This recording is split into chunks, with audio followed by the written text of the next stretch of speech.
तो मैं चैनल स्वागत है आप लोगों का मेरे चैनल में। सो गाइस, सबसे पहले हम एक आईपीओ के बारे में बात करेंगे, देन उसके बाद दूसरे स्टॉक के बारे में बात करेंगे जो कि बहुत तगड़ा टूटा है।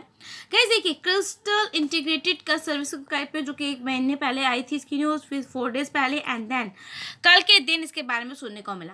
Guys, facility manager services company crystal integrated services का आईपीओ 14 मार्च को खुलेगा। मतलब इसके लिए प्राइस बैंड का ऐलान अगले ही कुछ महीनों में किया जाएगा। अगले हफ्ते आने वाला यह दूसरा आईपीओ होगा।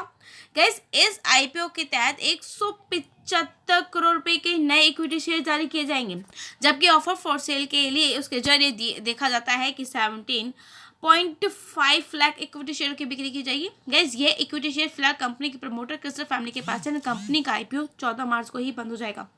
गाइस देखिए, क्रिस्टल इंटीग्रेटेड सर्विसेज का एंकर बुक कंपनी का इशू लॉन्च जो होने वाला है वो एक दिन पहले ही 13 तारीख को होगा एंड 13 मार्च को, मतलब कि मुंबई की इस कंपनी ने अपने पब्लिक इशू का आधा हिस्सा क्वालिफाइड इंस्टीट्यूशंस के लिए रिजर्व किया है, जबकि 15% हिस्सा वो गैर संस्थागत निवेशकों के लिए तय किया गया। बाकी 35% शेयर रिटेल इन्वेस्टर्स को अलॉटेड किए जाएंगे।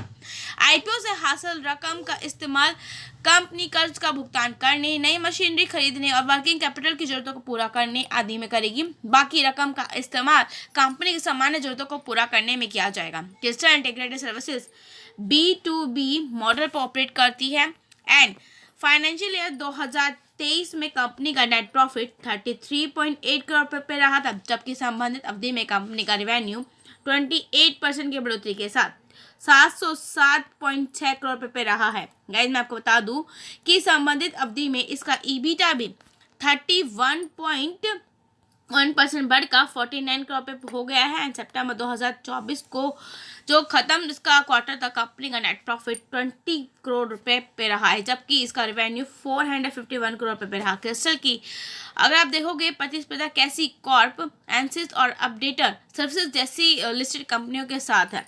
गाइस, ऑल ओवर देखा जाता है कि इसके बारे में काफ़ी अच्छी मतलब चीज़ें ही देखने को मिली। जब इसका आईपीओ आएगा तो उसका भी 1000 एंट्री हो सकती है। चलिए बात करते हैं स्टॉक की।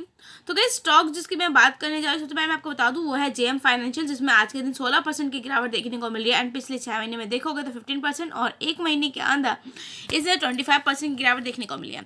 साथ ही साथ मैं आपको एक चीज़ और दिखाना चाहूँगी कि पिछले 5 साल में आप चार्ट देख रहे हो, मतलब कितना ये जो पैटर्न होता है ना गाइस, बड़ा ही वो होता है, क्योंकि स्टॉक अगर ऊपर जाता है तो एकदम से डाउन आ जाता है, फिर ऊपर जाता है फिर डाउन आ जाता है। मतलब ऐसे में आप इसमें पैसा आपके जीरो होने के पूरे चांसेस होते हैं। अगर पूरा मैक्सिमम का चार्ट देखो जिसमें 162% का रिटर्न देखने को मिला, लेकिन ये कभी 156 रुपये की प्राइस पर ट्रेड कर रहा था। गाइस, तो ये चार्ट पैटर्न आपके 5 साल मोस्टली 5 साल का ही चार्ट पैटर्न फॉलो करना होता है, जो कि अगर रेड में यूँ मतलब लेफ्ट टू राइट रेड में जा रहा है तो वो बिल्कुल भी अच्छा इंडिकेट नहीं करता है।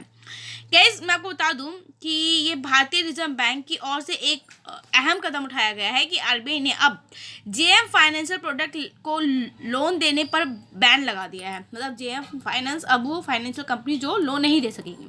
आरबीआई ने जेएम फाइनेंशियल प्रोडक्ट्स लिमिटेड को तत्काल प्रभाव से शेयरों और डिबेंचर के खिलाफ लोन देने से रोक दिया है, जिसमें शेयरों की आईपीओ के खिलाफ लोन की मंजूरी एंड डिसबर्सल भी शामिल है।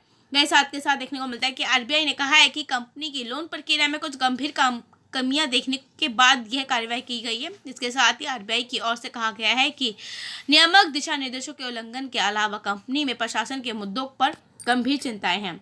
आरबीआई ने कहा कि आईपीओ फाइनेंसिंग के साथ साथ एनसीडी सदस्यता के लिए कंपनी द्वारा स्वीकृत लोन के संबंध में देखी गई कुछ गंभीर कमियों के कारण यह कार्रवाई आवश्यक हो गई है। आरबीआई की समीक्षा में अनियमितताएं दिखाई गई हैं।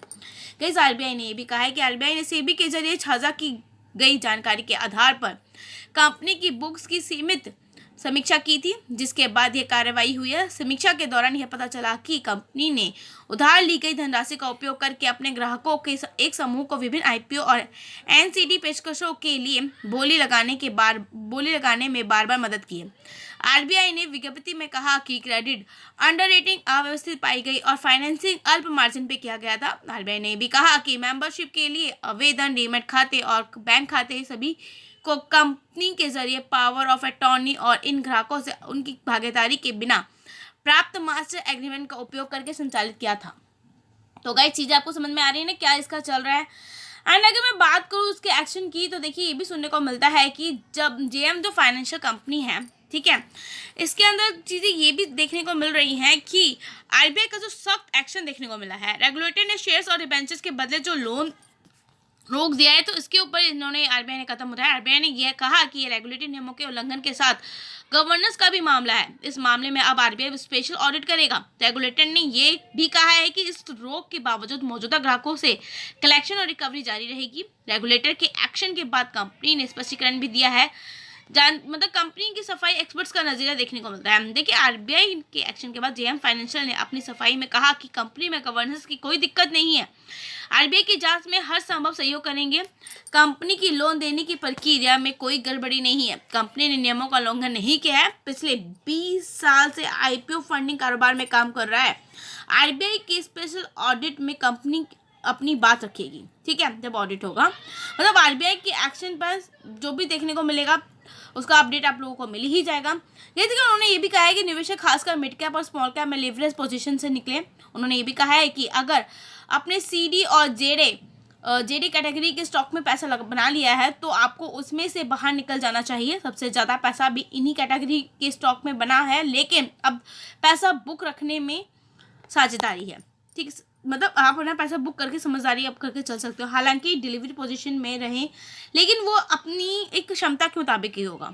गाइज, अपने पोर्टफोलियो में अगर कोई भी आपका अगर स्टॉक में 20% की गिरावट नहीं झेल सकते हो तो तुरंत निकल जाए। आपने देखा ना कि अभी स्टॉक कितना तगड़ा गिरा है।